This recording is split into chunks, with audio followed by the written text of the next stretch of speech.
I mean, it's just kind of another opportunity. Very rarely do you get a second chance to make a first impression, so trying to get off to the right foot with all these guys here, meet all my teammates, try and break down this playbook as quickly as you can, and like I said, just get off to the right foot. When you saw that tweet, Josh is our man, you were thinking what, that it was all settled or that things could change in 2 seconds notice? How did you take that tweet? I don't know. It's just kind of it's kind of irrelevant. I mean, it wasn't going to change what I did every day. So I think for the most part, just on the phone with my agent, who I'm really close with, every couple of days, and just kind of going back and forth, just keep grinding and keep playing. Whatever happens, happens. I mean, I was pretty prepared for both scenarios, and this one happened, so I'm ready for it. Yeah, what have the Dolphins communicated to you about the quarterback depth chart, and do you expect to be under center week 1? They just wanted me to come in and compete. I'm excited and ready for it, but yeah, these clicks are loud. Can you talk about where you were watching the draft? Sorry, real quick. But, I mean, at the end of the day, I just want to come in and play football and compete and have fun. I mean, the timing on when I play or not, or if, but that's not up to me. It's kind of similar to the situation the last couple of days. Just control what I can control and take each day by day. Josh, can you talk about where you were watching the draft? Were there similarities in back-to-back years? You're kind of wondering where you're going to go, like last year before you were drafted. Can you talk about that emotion and not knowing where you're going to end up and where you watched the draft? Yeah, no, actually, it felt like I got drafted twice. I mean, it was they actually called me from like their draft room, so I talked to like GM, head coach, coordinator, just as if I was like actually normally drafted. But I was just back at my place in Arizona. Had some buddies, was hanging out, and yeah, just normal. I mean, so it happened. Josh, do you think there's at all a misperception about you, the person, and if so, what can you tell people about the person and the player that you think, teammate that you are? I mean, I think I'm a really good teammate, and I think that's not really up to me to judge. Kind of what I think I was a little bit, had a bit of a bad perception at first, but what I've tried to do is just not really say or do anything extra, just kind of be me and continue on and keep my head down, and eventually the story will straighten out, and I think it has for the most part. But like I said, that's another thing that's out of my control. What is in my control is just what I can do every day, and basically just try and be consistent, be the same guy, have the same kind of energy every time I step into the locker room and in the facility, so that all of my teammates kind of know what guy they're getting. So I think time and consistency is the best case to best medicine almost to cure the ill narrative. Where do you think that narrative came from? I don't know. I mean, I was thrown into the spotlight pretty quickly at UCLA. I was pretty young, so I didn't really have all of my answers as perfectly crafted as I do now. But I mean, I just kind of said some things kind of off the cuff about all different kinds of things, and people misconstrued them in certain different ways.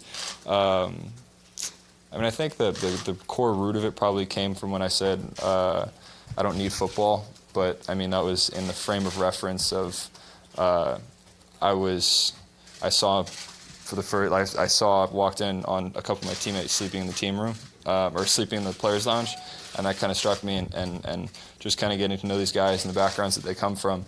It was in the reference that like if football is taken away from me, like I don't need to go to the streets and start dealing drugs. Like I have a good support system, so that I don't need football kind of got misconstrued a little bit, and I think some people saw that as maybe being entitled or whatever. But I think, like I said, over the test of time, just being consistent, trying to be a really good teammate, and a good guy every day. I think the narrative has started to straighten out a little bit.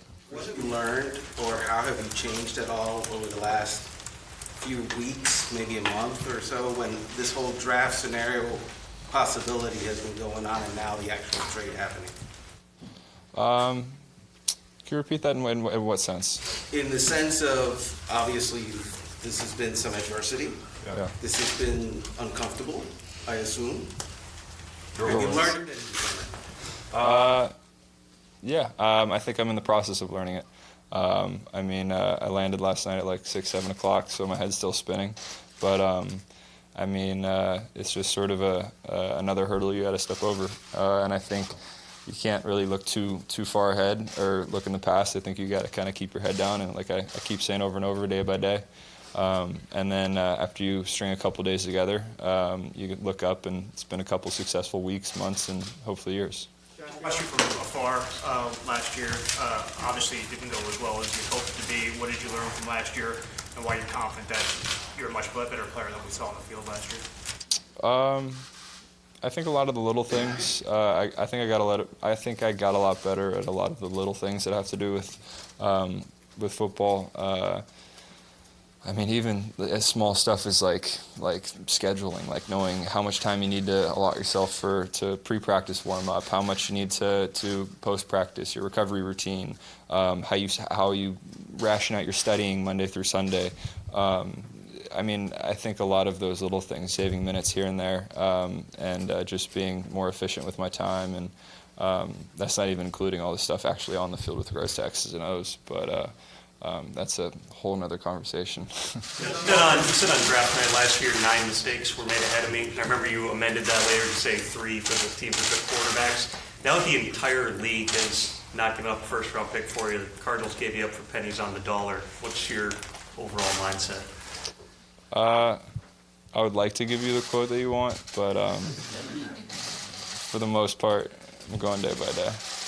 Do you think you still be, I mean, a year ago you came to the league as a franchise quarterback of the future. Do you still think you can be that franchise-type quarterback? Yes. Why is that, John? Because I think I am a good quarterback, and I think I am a good leader.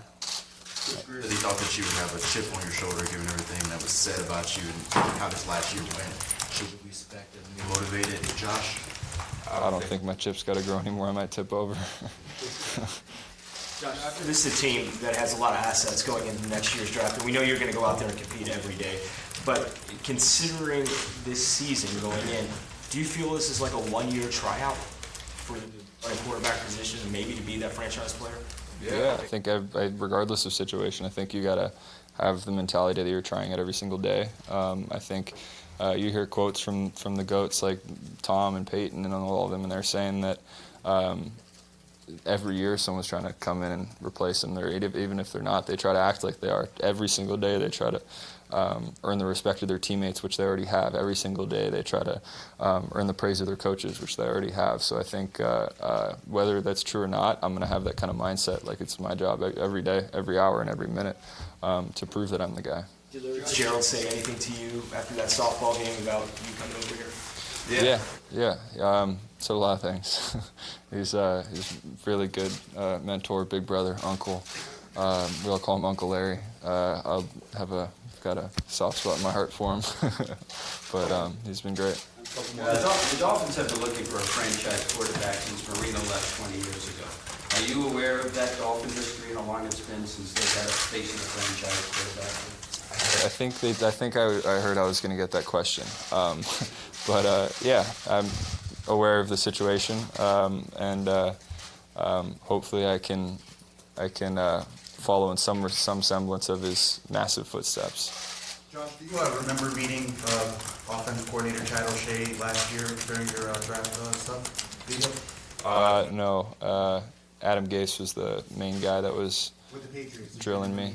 I didn't meet with the Patriots.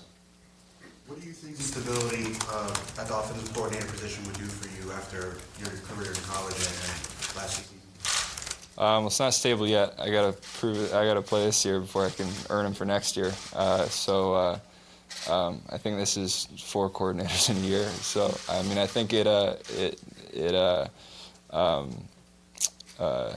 encourages some mental gymnastics, and the more you train it, the more you work it, I think the better you get at it. Multiple offenses give you different kinds of understandings of what guys are trying to attack. So we got a big QB room. We got 4 QBs in there. We got Coach Caldwell, Coach Jerry, Joplinski working on it, and Mr. Marino. So we got a lot of great minds in there from a lot of different backgrounds. So I think we got a really good room that hopefully is going to be an indicator of a lot of success. How do you plan to approach the dynamic with a veteran like Ryan Fitzpatrick? Like I did last year with Sam. I think just got to handle what you can handle. I think it's not going to change anything football-wise what I do. Still going to try and complete every ball and do every play really well. Do what the coach is asking me. But like you obviously have to kind of be a little bit conscious of the leadership aspect on. You can't be breaking down team huddles as a backup. So there's definitely a sense of awareness that you got to understand on where your position is on the team. But I'll always, regardless of that, try to sort of inspire and motivate and push everyone in a positive direction, whether it be. Sorry? You said backup. Do you feel like you're the backup at this exact moment? I don't know. I mean, I think on paper I am, but Coach Flores said we don't really have any starter right now, and I think that's healthy to have good competition everywhere. So, I mean, whether I was the first or seventh string, I wouldn't change what I did every day. You're now in division. Appreciate it. Sorry. Thanks, Josh. Appreciate it.